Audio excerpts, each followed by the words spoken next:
Before we talk about the state of affairs in Ukraine, let us consider the situation in the Middle East. Military actions by the United States and Israel against Iran have begun. They have already been lasting for 27 days. You have been defending your ally, Iran, for a long time. Why are you doing this? You know, we were not so much defending Iran, although it is indeed our strategic partner. Not an ally, but a strategic partner. There is a corresponding interstate treaty regarding this. We were first and foremost defending international law.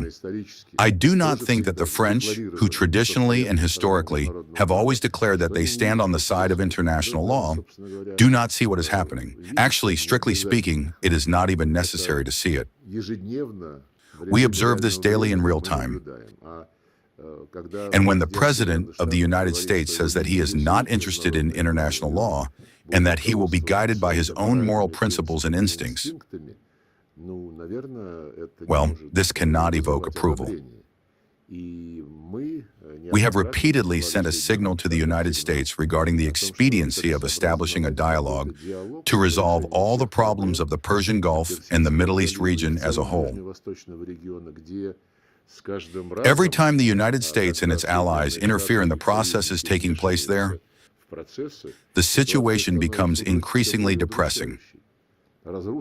Iraq was destroyed. Syria was destroyed. Libya was destroyed.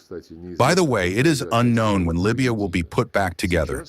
Now, the same is happening with the Islamic Republic of Iran. Moreover, for the second time in a row, Iran has been attacked. The aggression against this country is beginning in the midst of negotiations. Everyone is talking about this. Of course, this cannot but raise questions regarding the negotiators who led this political, diplomatic process on behalf of the United States.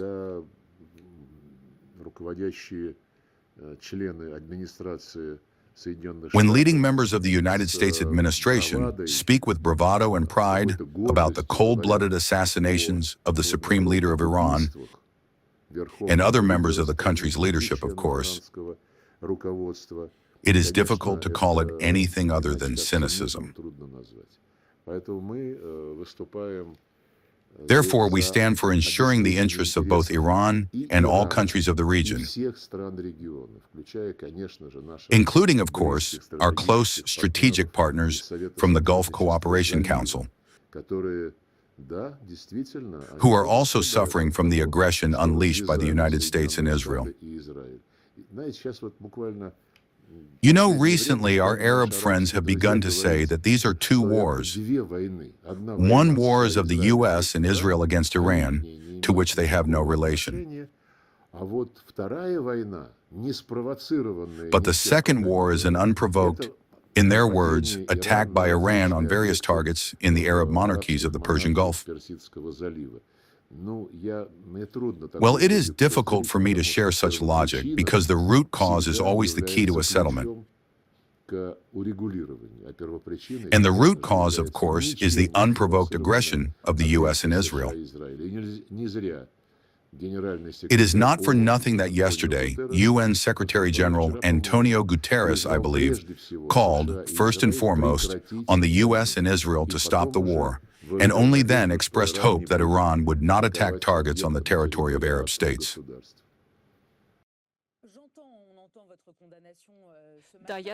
Yes, I heard his statements.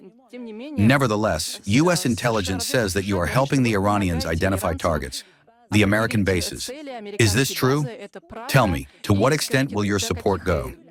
Russia, is it providing weapons to Iran at this very moment we are speaking? Yes. Are you supplying them with weapons or not? Please tell me.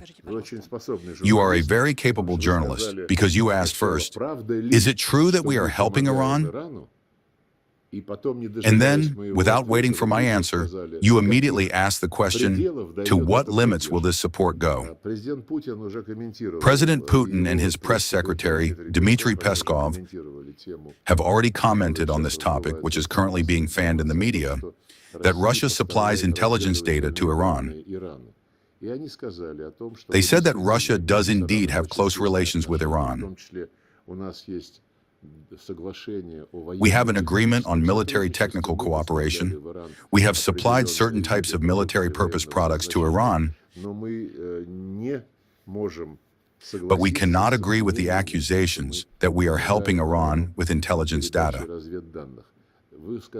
You mentioned intelligence regarding the locations of American military bases. Everyone in the region knows the coordinates of American military bases. This is not hidden. This is open information.